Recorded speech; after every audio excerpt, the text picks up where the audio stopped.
प्यारे बच्चों, गुरुकुलम में आपका स्वागत है। ग्रामर एक पार्ट है जिससे भाषा को शुद्ध पढ़ना, लिखना, बोलना सीखा जाता है। इसी व्याकरण को लेकर हम आज पढ़ाई कर रहे हैं।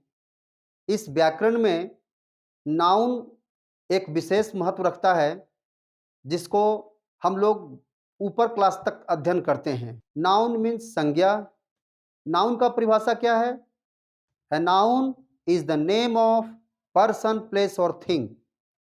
किसी व्यक्ति, वस्तु, स्थान, भाव के नाम को संज्ञा कहते हैं। उसी को हम लोग आज पढ़ेंगे। नाउन के कितने भेद होते हैं, उसका परिभाषा क्या है, एग्जाम्पल क्या है, ताकि आप कोई भी शब्द जो दिया हुआ हो, नाउन हो, उसको आप कह सकें कि यह नाउन के इस भेद का ये एग्जाम्पल है। चलिए शुरू करते हैं। Noun,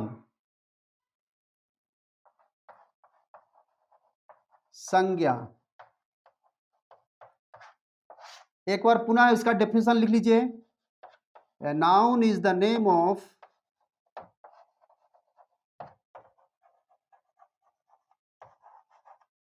a person,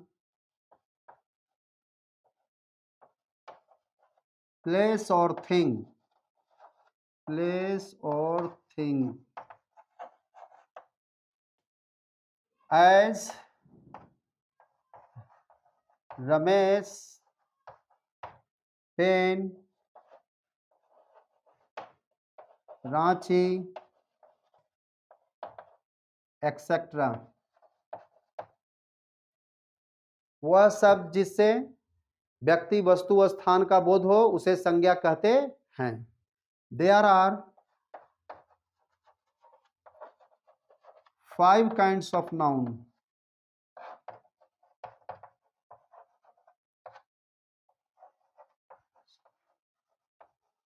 noun number 1, proper noun.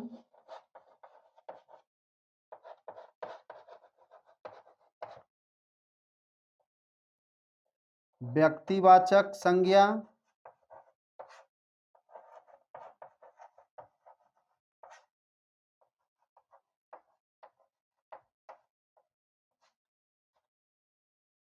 जिस शब्द से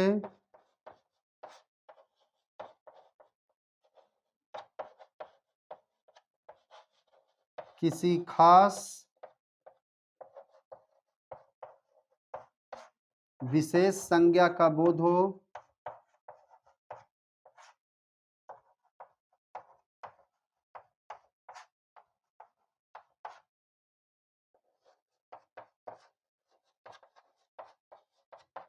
उसे प्रॉपर नाउन कहते हैं।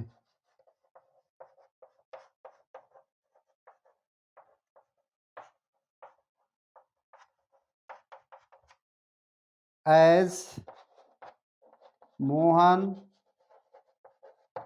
गंगा, रांची, एक्सेट्रा। इसका परिभाषा क्या है? जिस शब्द से किसी खास और विशेष संज्ञा का बोध हो। The word which shows a particular noun is called proper noun.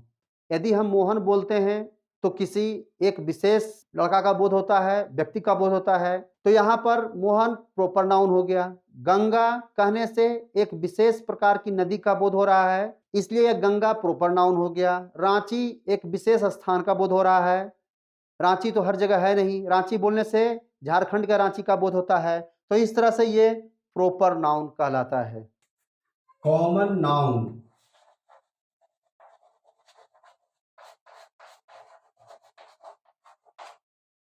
जिस शब्द से जाति भर का बोध हो। A word which is used for the whole kind is called common noun। जिस शब्द से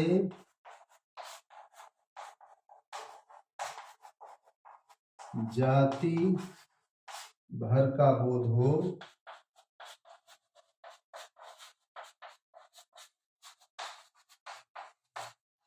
उसे कॉमन नाउन कहते हैं।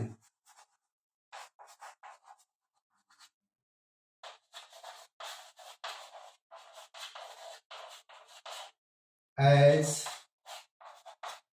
Cow, man, etcetera. जब हम काउ बोलते हैं तो एक काउ का बोध नहीं होता है, पूरे काउ जाति का बोध होता है। चाइल्ड बोलते हैं तो एक बच्चा का बोध होता है, पूरे बच्चे जाति का बोध होता है। मटेरियल नाउन, द्रव्यवाचक संज्ञा।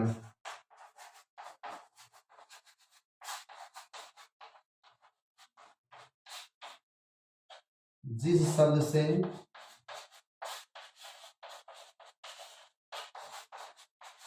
नापी, तौली, मापी जाने वाली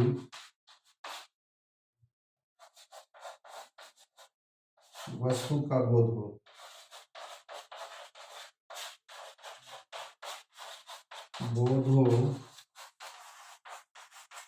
उसे मटेरियल नाउन कहते हैं।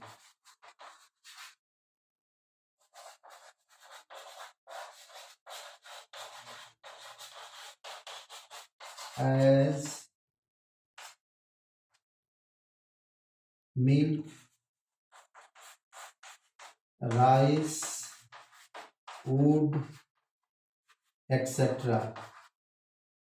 जिस शब्द से नापी, तौली, मापी जाने वाले कपड़ा, लकड़ी, कोयला, सोना, चांदी, पानी, ये सभी जो है मटेरियल नाउन कहलाते हैं।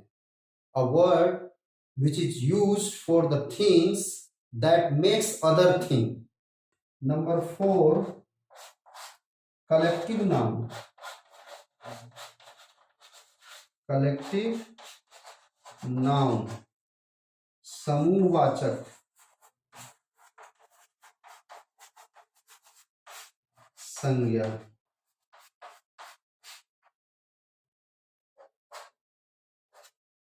A word which is used to show a group or collection of things is called collective noun. जिस शब्द से संज्ञा के समूह का बोध हो उसे हम समूहवाचक संज्ञा कहते हैं। जिस शब्द से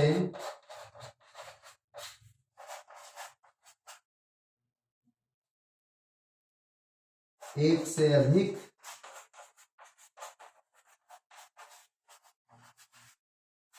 संज्ञा का बोध हो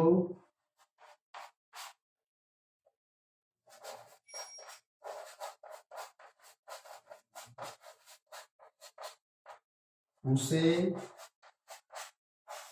कलेक्टिव नाउन कहते हैं।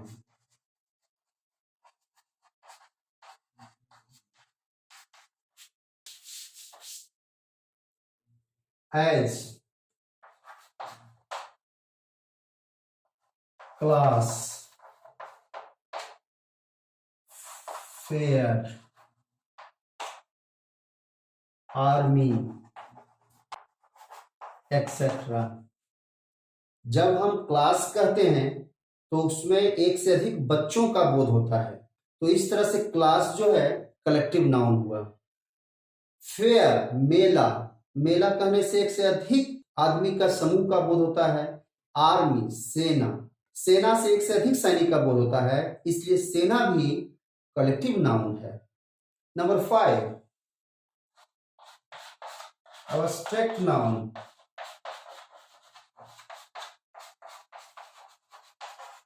भाववाचक संज्ञा।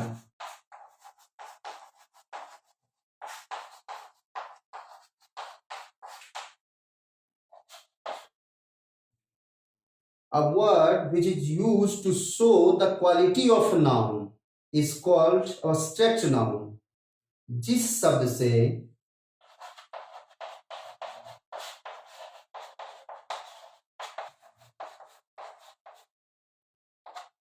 संज्ञा के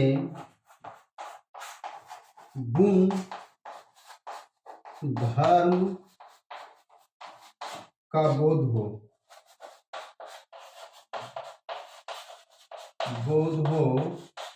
उसे एब्स्ट्रैक्ट नाउन कहते हैं।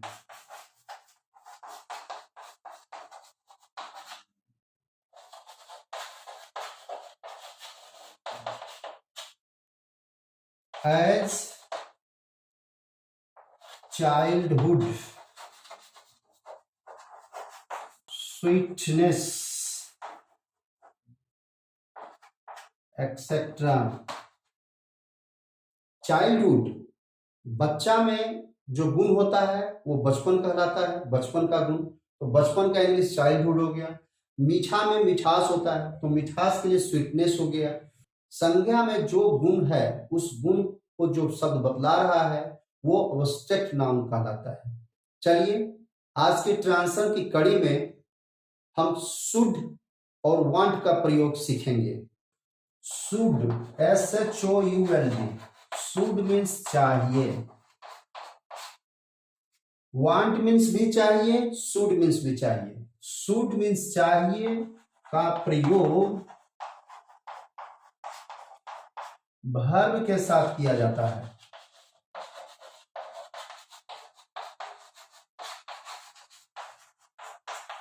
किया जाता है।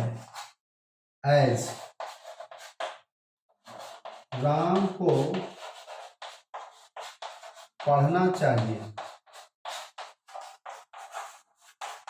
अब यहां चाहिए के साथ जो है पढ़ना शब्द है, जो एक वर्ब है, इसलिए इसमें शुड का प्रयोग करेंगे। Ram should read. इसका नेगेटिव हो जाएगा, राम को नहीं पढ़ना चाहिए।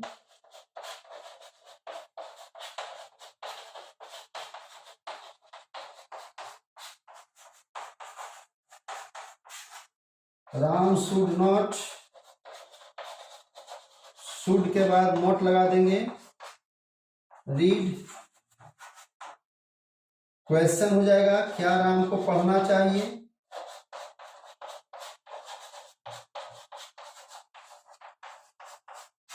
पढ़ना चाहिए, क्वेश्चन मार्क। शुड पहले आ जाएगा।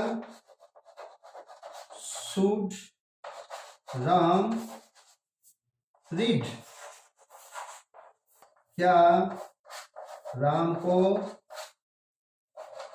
नहीं पढ़ना चाहिए?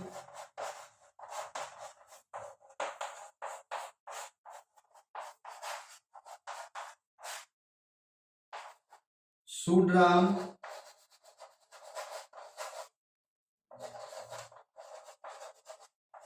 Not read, should Ram not read, question mark.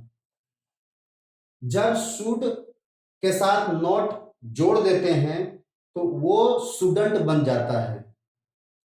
यदि आप क्वेश्चन वाला नेगेटिव में स्टूडेंट का प्रयोग करना चाहते हैं तो इसमें हो जाएगा शुडंट राम रीड। अब एक और चाहिए होता है जिसके साथ वस्तु लगा हुआ होता है, तो उसमें नीड या वांट का प्रयोग करते हैं। नीड, वांट, चाहिए।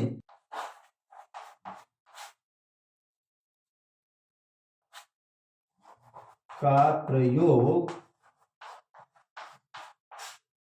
वस्तु के साथ किया जाता है।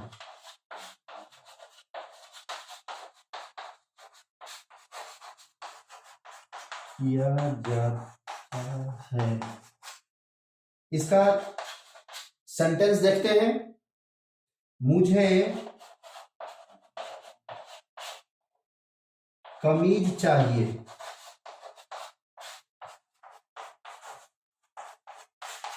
कमीज एक वस्तु है।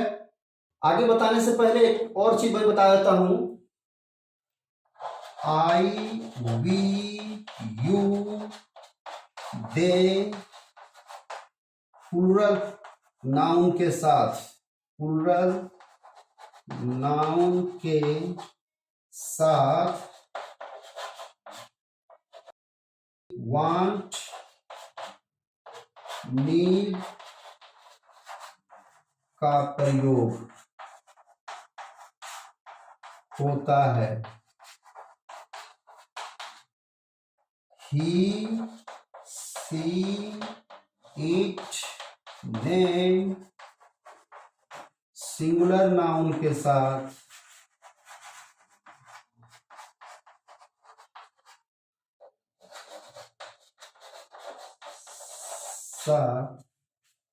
नीड्स, वांट्स का प्रयोग होता है।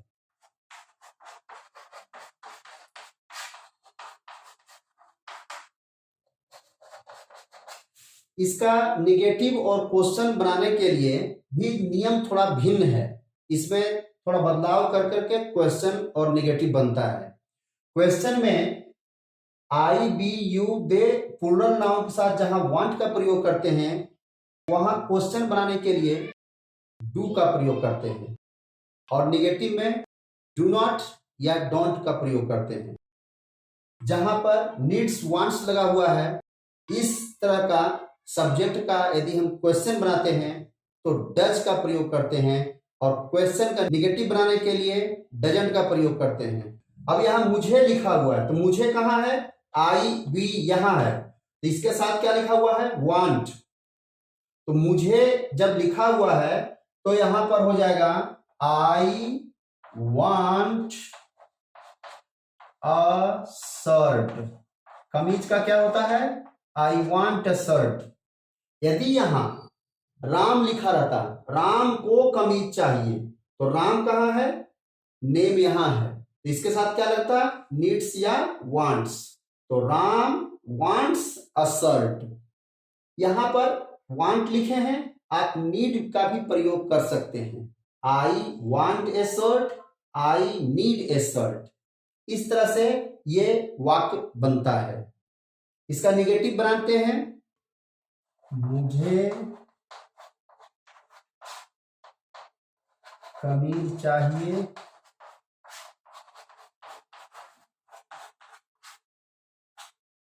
I want a shirt,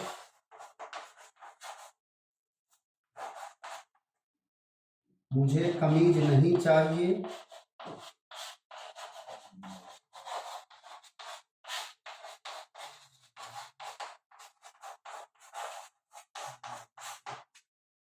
I do लगा करके, do not want a shirt.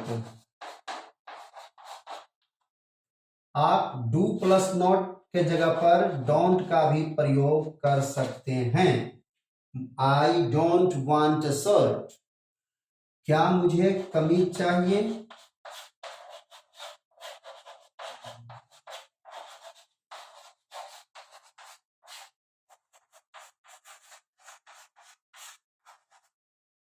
अब ये डू जो है वो आगे आ जाएगा। Do I want a shirt. क्या मुझे कमीज नहीं चाहिए?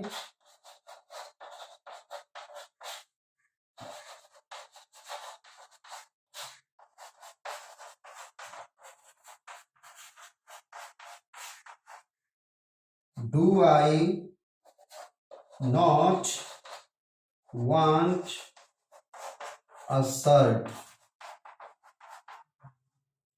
You can write it, don't I want a shirt? चलिए फिर मिलते हैं नेक्स्ट वीडियो में।